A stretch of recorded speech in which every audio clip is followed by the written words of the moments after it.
এবার আমরা তো জার্মান থেকে আরমানে আসলাম, তা তুমি তো এখানকারের মানে কাজ টাজ তো করবা, কাজ করবা তো আন্ডারস্ট্যান্ড কাজ, হ্যাঁ এটা পড়ছিলাম কাজ কাজ কাজ কর এখানকার কাজের কথা বলে কি বলো তিনি আন্ডারস্ট্যান্ড ফাও, ঠিক আছে এখানকার ভাষা ওই কথা বলে। তা তোমার যদি কেউ বলে ডিম আনতি তখন কি বলো বলো তিনি? না না ওইভাবে না, আন্ডারস্ট্যান্ড ডিম, আন্ডারস্ট্যান্ড ডিম, ঠিক আছে বলবা ডিম আন্ডারস্ট্যান্ড ডিম।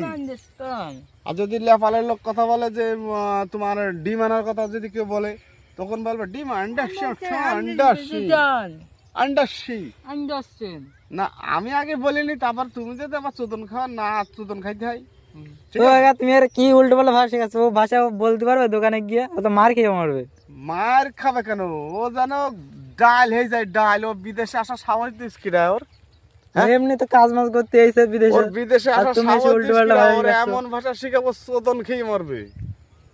দেখো তো স্পটে কি ভাষা শিখাচ্ছে, দোকানে যাই তো মার খেয়ে মরে যদি যায়। দোকানে কেউ যদি বলে তোমার এক পাতা বিড়ি আনো দিন, এক প্যাকেট বিড়ি, তখন কি বলবা? এন্ডা ফেড়ে বিড়ি ফেড়ে ফিড়ি। হ্যাঁ তুই আমার আগে বলছিস কেন? আমি আগে বলি শেখবি, তারপর তো শেখ আগে, তারপরে